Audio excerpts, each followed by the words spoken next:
आज हमारे पास कक्षा 11 जीव विज्ञान के एनसीईआरटी आधारित संपूर्ण रिवीजन नोट्स हैं और इनका शीर्षक है जैव अणु, जिसे हम बायोमोलिक्यूल्स भी कहते हैं। सही कहा। ये सामग्री असल में जीवन के उस ब्लूप्रिंट को समझने की कुंजी है। मतलब ये बताती है कि एक सजीव कोशिका किन रासायनिक ईंटों से बनी होती है ना? ये बहुत ही बुनियादी बात है। हाँ, और आज हमारा लक्ष्य भी बहुत स्पष्ट है। हम इस संपूर्ण पीडीएफ सामग्री के हर एक पन्ने, हर एक लाइन और हर एक टेबल का व्यवस्थित रूप से विश्लेषण करेंगे। मैं समझ रही हूँ, मतलब कुछ भी छूटेगा नहीं। अब हो जाए, कोई भी बिंदु छूटेगा नहीं। हम सब कुछ उसी क्रम में कवर करेंगे जैसा कि इन नोट्स में दिया गया है। बहुत बढ़िया। ठीक है, चलिए इसे विस्तार से समझते हैं। हमारी सामग्री का पहला भाग है रासायनिक संगठन का विश्लेषण। हाँ, यही से शुरुआत होती है। पीडीएफ की शुरुआत में ही ये प्रक्रिया दी गई है। मैं नोट्स की लाइनें शब्दशः पढ़ रही हूँ।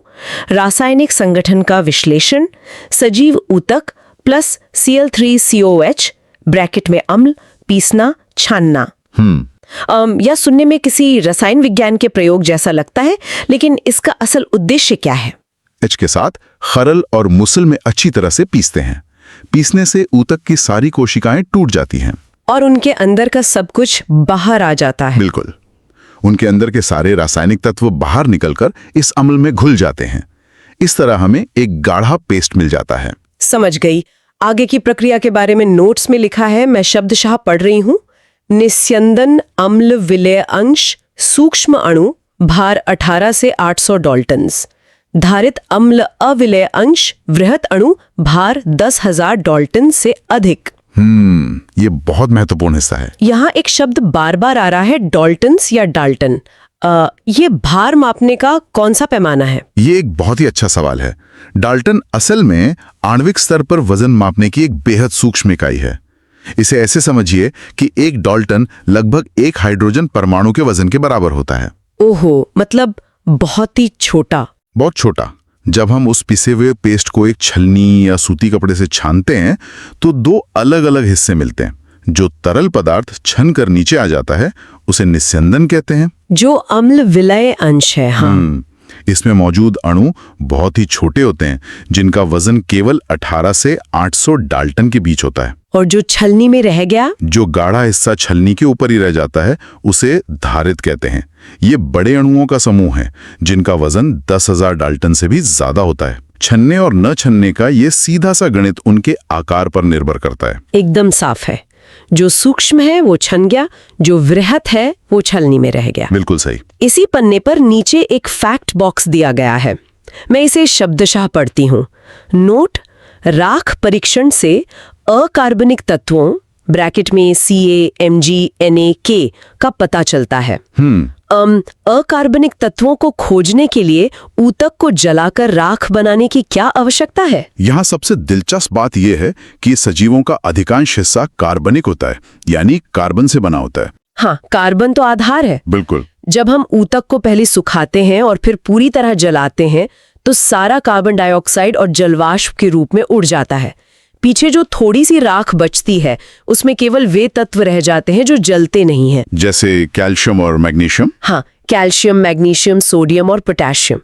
ये एक सीधा और सटीक तरीका है ये जानने का कि कोशिका के भीतर कौन से खनिज या आयन मौजूद है। बहुत ही तार्किक तरीका है। तो रसायनों को अलग करने के बाद अब बात आती है कि ये रसायन शरीर में काम क्या करते हैं, जो हमें हमारे दूसरे विषय की ओर ले जाता है, प्राथमिक एवं द्वितीयक उपापचयज। हाँ, पीडीएफ में इनकी हेडिंग और परिभाषाएं शब्दशः कुछ इस प्रकार दी गई हैं। प्राथमिक: ज्ञात कार्य, शारीरिक क्रियाओं में उपयोगी, उदाहरण अमीनो अम्ल, शर्करा। द्वितीयक: पारिस्थितिक महत्व, मानव कल्याण में उपयोगी। अगर हम इसे व्यापक संदर्भ में देखें तो सजीवों के शरीर में अनगिनत रासायनिक प्रक्रियाएं चलती रहती हैं। प्राथमिक उपापचयज वे मूल रसायन हैं जो सीधे तौर पर जीव के जिंदा रहने, बढ़ने और ऊर्जा बनाने के लिए जिम्मेदार हैं। मतलब उनके बिना जीव जिंदा नहीं रह सकता। एकदम सही। जैसे शर्करा हमें ऊर्जा देती है और अमीनो अम्ल शरीर का निर्माण करते हैं। इनका काम हर जीव में एक जैसा और स्पष्ट है, लेकिन द्वितीयक उपापचयज एकदम अलग हैं। वो कैसे? ये जीव के सीधे विकास में मदद नहीं करते, बल्कि उसे अपने पर्यावरण में जीवित रहने में मदद करते हैं, यानी पारिस्थितिक महत्व, जैसे शिकारियों से बचना या कीटों को आकर्षित करना। यहाँ बात सच में बहुत दिलचस्प हो जाती है। पीडीएफ में इन द्वितीयक उपापचयज की एक पूरी तालिका दी गई है। मैं इसे शब्दशः पढ़ रही हूँ। ध्यान से सुनिएगा से। वर्णक carotenoids, anthocyanins, alkaloids, morphine, codeine, terpenoids, monoterpenes, diterpenes, आवश्यक तेल, नींबू घास तेल, विष, abrin, ricin, lectins, concanavalin A, drugs, vinblastine, curcumin, बहुलक, रबर, गोंद, सेल्यूलोज। ये तालिका परीक्षा के नजरिए से बहुत महत्वपूर्ण है।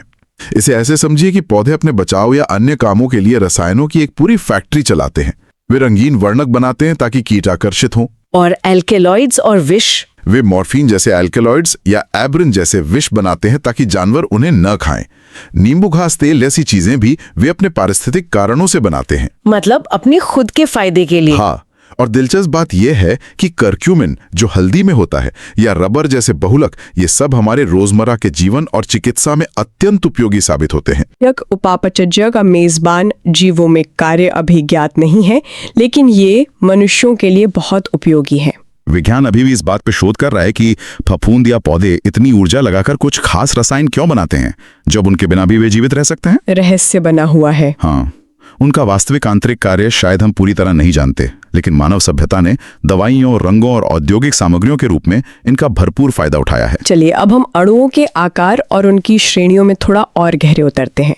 हमारा तीसरा भाग है वृहद जैव अणु और लिपिड्स, बायोमैक्रोमोलिक्यूल्स। पीडीएफ में लिखा है वृहद अणु का अणुभार 10,000 डाल्टन से अधिक होता है। अपवाद लिपिड्स, अभी हमने बात की थी कि जो 10,000 डाल्टन से बड़े हैं वे वृहद अणु हैं। तो फिर लिपिड्स यानी वसा अपवाद कैसे हैं? असल में लिपिड के एक अकेले अणु का वजन बहुत कम होता है। हाँ, पीडीएफ में लिपिड्स के बारे में स्पष्ट रूप से 3 बिंदु दिए गए हैं। मैं शब्दशः पढ़ती हूँ। नंबर 1, अणुभार 800 डाल्टन से कम है। नंबर 2, पानी में अघुलनशील है और पुटिका बनाते हैं। नंबर 3, अम्ल अविलेय अंश में मिलते हैं। लिपिड्स सही अर्थों में वृहद अणु नहीं है। यही वो बात है। अगर इनका वजन 800 डाल्टन से कम है तो इन्हें छानने पर नीचे चले जाना चाहिए था ना, निस्यंदन में। बिल्कुल, सैद्धांतिक रूप से उन्हें नीचे निस्यंदन में जाना चाहिए था, लेकिन वसा या लिपिड्स पानी में बिल्कुल नहीं घुलते। तेल और पानी की तरह। एकदम। जब हम ऊतक को पीसते हैं तो कोशिका झिल्ली टूट जाती है और उसके लिपिड्स पानी से बचने के लिए आपस में जुड़कर बड़ी बड़ी गोल पुटिकाएं बना लेते हैं। अच्छा, तो वो अकेले नहीं रहते? नहीं, वे झुंड बना लेते हैं। ये पुटिकाएं आकार में इतनी बड़ी हो जाती हैं कि छलनी से पार नहीं हो पाती और ऊपर बड़े अणुओं के साथ धारित में रह जाती हैं।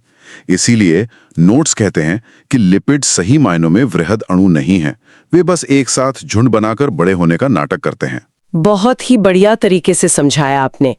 नोट्स में आगे कोशिका का औसत संगठन नाम से एक डेटा दिया गया है जो एक चार्ट के रूप में है। मैं आंकड़े पढ़ती हूँ। जल 70 से 90%, प्रोटीन 10 से 15%, न्यूक्लिक अम्ल 5 से 7%, कार्बोहाइड्रेट 3%, लिपिड्स 2%, आयन 1%। ये डेटा हमें कोशिका की वास्तविकता दिखाता है। जीवन मुख्य रूप से पानी पर निर्भर है, इसलिए 70 से 90% हिस्सा केवल जल है। और उसके बाद प्रोटीन? हाँ, उसके बाद सबसे बड़ी भूमिका प्रोटीन की है, जो 10 से 15% है। ये बताता है कि कोशिका के निर्माण और उसके अधिकांश कार्यों के लिए प्रोटीन ही मुख्य सामग्री है। और यही हमें हमारे चौथे भाग की ओर ले जाता है, प्रोटीन अमीनो अम्लों का बहुलक। प्रोटीन्स। पीडीएफ में एक रासायनिक संरचना का चित्र है और साथ में शब्दशः लिखा है कार्बन कार्बोक्सिल समूह ब्रैकेट में COOH, अमीनो समूह ब्रैकेट में NH2, हाइड्रोजन ब्रैकेट में H, R समूह ब्रैकेट में वेरिएबल। ये पेप्टाइड बंध से जुड़ा विषम बहुलक है। यहाँ चित्र में दिखाया गया है एक अमीनो अम्ल की आधारभूत बनावट। इसके ठीक बीच में एक कार्बन का परमाणु है।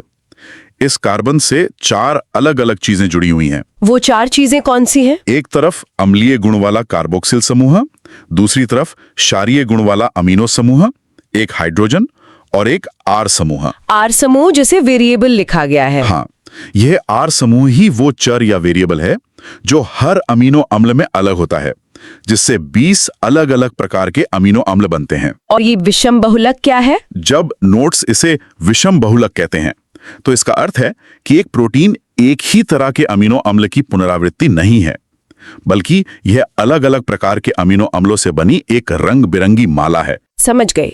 नोट्स में एक बेहद अहम तालिका भी है, महत्वपूर्ण प्रोटीन कार्य। मैं इसे शब्दशः पढ़ती हूँ। कोलेजन, ट्रिप्सिन, इंसुलिन, प्रतिजैविक, ग्लूटफो। इनके कार्य भी साथ लिखे हैं। कोलेजन अंतरकोशिकीय भरण पदार्थ है, ट्रिप्सिन एंजाइम है, इंसुलिन हार्मोन है, प्रतिजैविक संक्रमण से लड़ते हैं, और ग्लूटफोर ग्लूकोज का कोशिका में परिवहन करता है। यहाँ सबसे दिलचस्प बात यह है कि प्रोटीन एक मल्टीटास्कर है। इसे हमारे दैनिक जीवन से जोड़कर देखें तो कोलेजन कोशिकाओं को आपस में बांध कर रखता है, जो जंतु जगत में सबसे ज्यादा पाया जाता है। और ट्रिप्सिन? ट्रिप्सिन खाना पचाने में मदद करता है। इंसुलिन हमारे खून में शर्करा को नियंत्रित करता है। प्रतिजैविक यानी एंटीबॉडीज हमारे शरीर के सैनिक हैं जो बीमारियों से लड़ते हैं। और वो ग्लूटफोर वाला पॉइंट? ग्लूटफोर कोशिकाओं के दरवाजे खोलता है ताकि ऊर्जा के लिए ग्लूकोज अंदर आ सके। अद्भुत। इसी पन्ने के अंत में एक बहुत ही रोचक महत्वपूर्ण बिंदु है। मैं पढ़ रही हूँ, रुबिस्को ब्रैकेट में रुबिस्को संपूर्ण जैव मंडल में सर्वाधिक प्रोटीन है। ये एक ऐसा तथ्य है जो सच में दिमाग के द्वार खोल देता है। जरा सोचिए, इस पृथ्वी पर मौजूद हर एक पौधे की हर एक पत्ती इस रुबिस्को प्रोटीन पर निर्भर है। सच में? हाँ, ये प्रकाश संश्लेषण के दौरान हवा से कार्बन डाइऑक्साइड खींचने का काम करता है। अगर रुबिस्को ना हो तो पौधे अपना भोजन नहीं बना पाएंगे और पूरी दुनिया की खाद्य श्रृंखला ताश के पत्तों की तरह ढह जाएगी। इसीलिए ये पूरे जैव मंडल का सबसे प्रचुर और सबसे अहम प्रोटीन है। बाप रे, ये तो सच में बहुत जरूरी है। अब सवाल ये उठता है कि प्रोटीन इतने सारे अलग अलग काम कैसे कर लेता है। इसका जवाब हमें भाग 5 में मिलता है, प्रोटीन की संरचना के स्तर। जी, नोट्स में इसके 4 स्तर दिए गए हैं। मैं पहला पढ़ती हूँ। नंबर 1, प्राथमिक एन टर्मिनल से सी टर्मिनल अमीनो अम्लों का अनुक्रम। यहाँ चित्र में दिखाया गया है मोतियों की एक बिल्कुल सीधी माला। ये प्राथमिक स्तर सिर्फ ये जानकारी देता है कि कौन सा अमीनो अम्ल किस क्रम में जुड़ा है। इस माला का एक सिरा जहां अमीनो समूह होता है उसे एन टर्मिनल कहते हैं, और दूसरा सिरा जहां कार्बोक्सिल समूह होता है उसे सी टर्मिनल कहते हैं। बहुत आसान है। दूसरा स्तर है नंबर 2, द्वितीयक alpha helix beta sheet hydrogen बंध। यहाँ चित्र में दिखाया गया है कि कैसे वो सीधी माला अब अपने ही भीतर हाइड्रोजन बंध बनने के कारण मुड़ गई है। या तो वो एक स्प्रिंग की तरह गोल गोल घूम जाती है जिसे अल्फा हेलिक्स कहते हैं, या फिर किसी कागज की प्लेट की तरह तय हो जाती है जिसे बीटा शीट कहते हैं। मतलब वो 3D आकार लेने लगती है। फिर आता है तीसरा स्तर, नंबर 3, तृतीयक 3D फोल्डिंग जैविक क्रियाओं के लिए अनिवार्य। यहाँ चित्र में दिखाया गया है एक ऊन के गोले जैसी संरचना। जब वो स्प्रिंग वाली द्वितीयक संरचना अपने ही ऊपर और ज्यादा मुड़कर एक खोखला गोलाकार 3D आकार ले लेती है तो उसे तृतीयक संरचना कहते हैं। और ये जैविक क्रियाओं के लिए अनिवार्य क्यों है? नोट्स में जो लिखा है कि ये अनिवार्य है, इसका मतलब है कि कोई भी प्रोटीन अपना असल काम जैसे एंजाइम बनना इसी 3D आकार में आने के बाद ही कर पाता है। समझ गए। और अंतिम स्तर है नंबर 4, चतुष्क उप इकाइयों का समूह, उदाहरण हीमोग्लोबिन। यहाँ चित्र में दिखाया गया है कि कैसे कई सारे ऊन के गोले आपस में जुड़ गए हैं। जब एक से ज्यादा तृतीयक संरचनाएं, जिन्हें उप इकाइयां कहते हैं, आपस में मिलकर एक बड़ी मशीन बनाती हैं तो वो चतुष्क संरचना है। हीमोग्लोबिन इसका आदर्श उदाहरण है, जो 4 अलग अलग उप इकाइयों से मिलकर बनता है। ये तो बिल्डिंग ब्लॉक्स की तरह है। प्रोटीन के बाद अब हम अपने छठे भाग की ओर बढ़ते हैं, पॉलीसैकेराइड्स यानी जटिल कार्बोहाइड्रेट्स। पॉलीसैकेराइड्स? हाँ, पीडीएफ की लाइन है, ग्लाइकोसाइडिक बंध से जुड़ी शर्करा की लंबी श्रृंखलाएं। फिर 3 मुख्य उदाहरण दिए गए हैं, सेलुलोज ग्लूकोज का समबहुलक, स्टार्च पादप ऊर्जा भंडार, और ग्लाइकोजन जंतु स्टार्च। यहाँ चित्र में दिखाया गया है इन तीनों अणुओं की लंबी श्रृंखलाओं का आकार। पॉलीसैकेराइड का मतलब है जब बहुत सारी सरल शर्कराएं आपस में जुड़ जाती हैं। तो सेल्यूलोज, स्टार्च और ग्लाइकोजन में क्या अंतर है? सेलुलोज एकदम सीधी श्रृंखला है, स्टार्च पौधों का तरीका है ऊर्जा बचाने का, और ग्लाइकोजन जानवरों का तरीका है जो हमारे यकृत और मांसपेशियों में जमा होता है। नोट्स में आयोडीन परीक्षण के बारे में भी लिखा है। मैं शब्दशः पढ़ती हूँ। स्टार्च कुंडलित संरचना में आयोडीन ब्रैकेट में फंसने से नीला रंग, सेल्यूलोज आयोडीन के साथ रंग नहीं देता। यह एक बहुत ही सुंदर रासायनिक घटना है।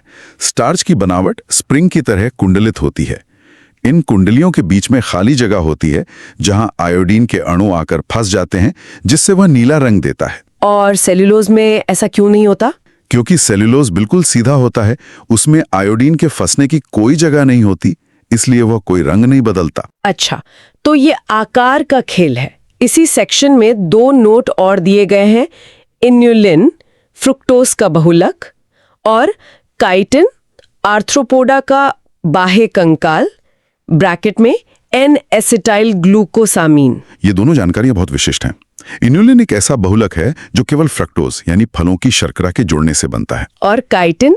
काइटिन वो सख्त पदार्थ है जिससे कीड़े मकोड़ों और केकड़ों का बाहरी कंकाल बनता है। ये एक जटिल शर्करा है जिसे एन एसिटाइल ग्लूकोसामीन कहते हैं। ये सच में अद्भुत है। अब 7वें भाग में हम जीवन के जेनेटिक कोड पर आते हैं। न्यूक्लिक अम्ल, इसके घटक लिखे हैं फॉस्फेट, शर्करा, नाइट्रोजन, क्षार। यहाँ चित्र में दिखाया गया है एक न्यूक्लियोटाइड की संरचना। न्यूक्लियोटाइड ही वो ईंट है जिससे डीएनए और आरएनए बनते हैं। इसके केंद्र में एक शर्करा होती है, एक तरफ फॉस्फेट समूह होता है और दूसरी तरफ एक नाइट्रोजन क्षार जुड़ा होता है। नाइट्रोजन क्षारों के प्रकार नोट्स में इस तरह बांटे गए हैं, प्यूरीन ब्रैकेट में AG और पिरिमिडीन ब्रैकेट में CUT। और फिर डीएनए और आरएनए का अंतर लिखा है, DNA deoxyribose plus thymine, RNA ribose plus uracil. इसे याद रखने का सबसे आसान तरीका यह है कि प्यूरीन बड़े अणु हैं, एडेनिन और ग्वानिन, और पिरिमिडीन छोटे अणु हैं, साइटोसिन, यूरेसिल और थाइमीन। और डीएनए और आरएनए का अंतर? दोनों के बीच 2 मुख्य अंतर हैं। पहला, उनकी शर्करा डीएनए में डीऑक्सीराइबोज और आरएनए में राइबोज होती है, और दूसरा, उनका एक नाइट्रोजन क्षार डीएनए में थाइमीन होता है, जबकि आरएनए में उसकी जगह यूरेसिल आ जाता है। और इन सब को जोड़ने वाले बंध के बारे में लिखा है 3 प्राइम से 5 प्राइम फॉस्फोडाइएस्टर बंध। बिल्कुल। जब एक न्यूक्लियोटाइड दूसरे से जुड़ता है तो एक का तीसरा कार्बन, जिसे 3 प्राइम कहते हैं, वो दूसरे के 5वें कार्बन यानी 5 प्राइम से फॉस्फेट के जरिए जुड़ता है।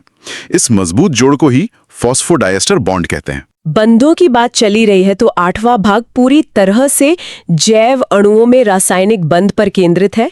मैं सारांश शब्दशः पढ़ती हूँ।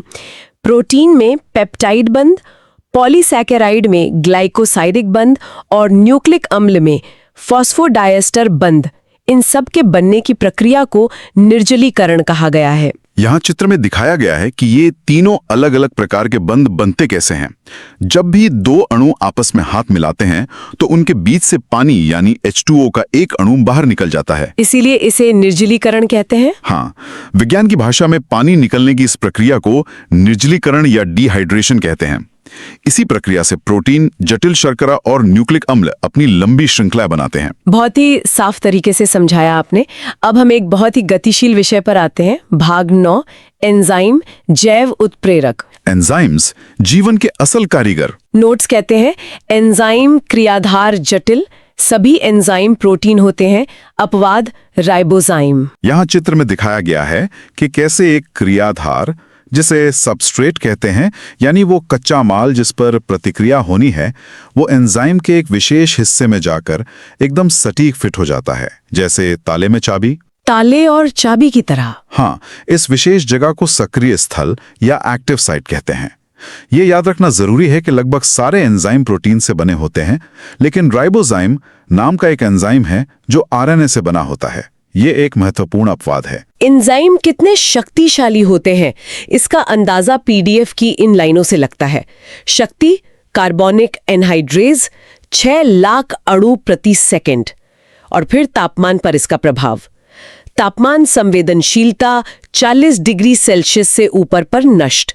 अपवाद थर्मोफाइल्स। ये गति सच में अकल्पनीय है। बिना एंजाइम के जिस प्रतिक्रिया में घंटों लग सकते हैं, एंजाइम उसे 1 सेकंड में 6 लाख बार कर सकता है। लेकिन वो 40 डिग्री वाली बात, इनकी कमजोरी है, ये गर्मी बर्दाश्त नहीं कर सकते। 40 डिग्री सेल्सियस से ऊपर जाते ही एंजाइम का 3D आकार पिघलने लगता है और वे नष्ट हो जाते हैं। हालांकि जो बैक्टीरिया उबलते हुए झरनों में रहते हैं, जिन्हें थर्मोफाइल्स कहते हैं, उनके एंजाइम्स उच्च तापमान पर भी स्थिर रहते हैं। भाग 10 हमें बताता है कि एंजाइम ये जादू करते कैसे हैं। एंजाइम क्रिया विधि और सक्रियण ऊर्जा। Activation energy.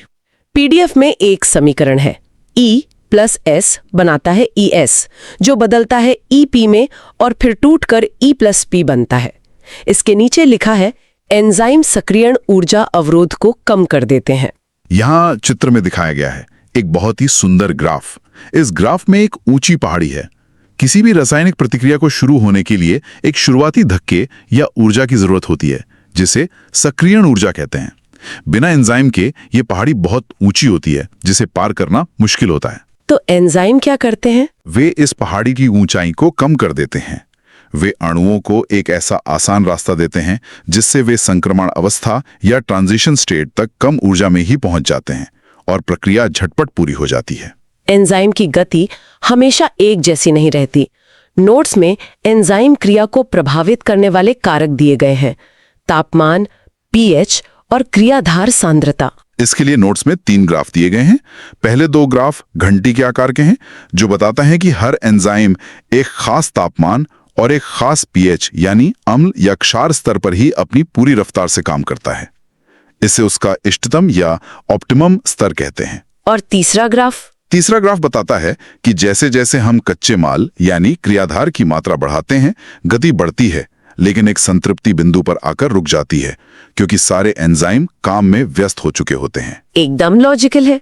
भाग 11 एक दिलचस्प परिस्थिति की बात करता है, एंजाइम संदमन, एंजाइम इनहिबिशन। प्रतिस्पर्धी संदमन के बिंदु इस प्रकार हैं। नंबर 1, संदमक की संरचना क्रियाधार से मिलती जुलती है। नंबर 2, ये सक्रिय स्थल के लिए क्रियाधार से प्रतिस्पर्धा करता है। इसका एक सीधा उदाहरण दिया है, सक्सिनिक डिहाइड्रोजिनेज का संदमन मेलेनेट द्वारा, और इसका उपयोग जीवाणु जनित रोगों के नियंत्रण में होता है। यहाँ चित्र में दिखाया गया है एक म्यूजिकल चेयर जैसा खेल। एंजाइम के पास बैठने की एक ही कुर्सी है, जिसे सक्रिय स्थल कहते हैं। अब असली क्रियाधार जो सक्सिनेट है और एक बहरूपिया संदमक जो मेलेनेट है, दोनों का आकार एक जैसा होता है। तो मेलेनेट जाके बैठ जाता है। हाँ, मेलेनेट जाके उस कुर्सी पर कब्जा कर लेता है। अब असली क्रियाधार वहां जुड़ नहीं पाता और एंजाइम का काम रुक जाता है। ये कोई बुरी बात नहीं है। हम इसी तरीके का इस्तेमाल करके हानिकारक बैक्टीरिया के एंजाइमों को ब्लॉक कर देते हैं और बीमारियों को रोकते हैं। क्या बात है, विज्ञान का बेहतरीन उपयोग। अब हम 12वें भाग पर हैं, जो एंजाइमों के प्रकार बताता है। एंजाइमों का वर्गीकरण। यहाँ 6 वर्ग दिए गए हैं, ऑक्सीडोरिडक्टेज, ट्रांसफरेज, हाइड्रोलेज, लाएज, आइसोमरेज और लाइगेज। इनके नाम में ही इनका काम छुपा है। आसान भाषा में बताऊं तो नंबर 1, ऑक्सीडोरिडक्टेज रसायनों के बीच इलेक्ट्रॉन का लेन देन करते हैं। नंबर 2, ट्रांसफरेज किसी एक रासायनिक समूह को दूसरे अणु पर भेजते हैं। और नंबर 3, हाइड्रोलेज पानी का इस्तेमाल करके बड़े अणुओं को तोड़ते हैं। और बाकी 3? नंबर 4, लाएस बिना पानी के अणुओं को तोड़कर दोहरे बंध बनाते हैं। नंबर 5, आइसोमेरेस अणु का रासायनिक सूत्र वही रखते हैं, बस उसकी बनावट बदल देते हैं। और नंबर 6, लाइगेस गोंद की तरह 2 अलग अलग अणुओं को आपस में जोड़ने का काम करते हैं। बहुत ही स्पष्ट है। और अब हम अपने अंतिम चरण भाग 13 पर आ पहुंचे हैं, सहकारक, कोफैक्टर्स। पीडीएफ में एक समीकरण है, होलो एंजाइम ब्रैकेट में सक्रिय बराबर एपो एंजाइम ब्रैकेट में प्रोटीन भाग प्लस सहकारक ब्रैकेट में अप्रोटीन भाग। इसके 3 प्रकार दिए गए हैं। नंबर 1, प्रोस्थेटिक समूह मजबूती से जुड़े, उदाहरण पेरोक्सीडेज में हीम।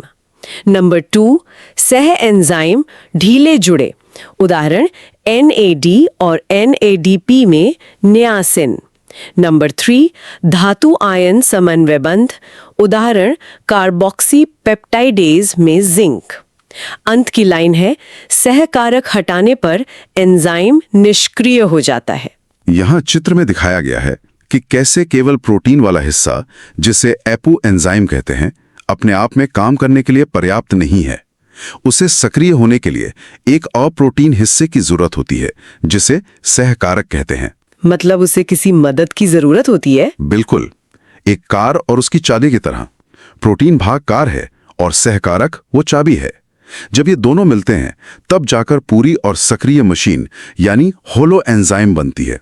ये चाबी या तो मजबूती से जुड़ी हो सकती है, जिसे प्रोस्थेटिक समूह कहते हैं, या ढीले तौर पर आ जा सकती है, जिसे सह एंजाइम कहते हैं, या फिर जिंक जैसे धातु के आयन हो सकते हैं। और अगर चाबी निकाल ली जाए तो? जाहिर सी बात है, अगर चाबी निकाल ली जाए तो मशीन तुरंत बंद हो जाएगी, एंजाइम निष्क्रिय हो जाएगा। तो इसी के साथ हमने इन संपूर्ण नोट्स के पहले पन्ने से लेकर आखिरी पन्ने तक एक एक लाइन और एक एक चित्र का गहराई से अध्ययन कर लिया है। दोस्तों, हमारे पास एनसीईआरटी की साइंस की नोट्स क्लास 6 से लेकर क्लास 12 तक पूरी तरह उपलब्ध है।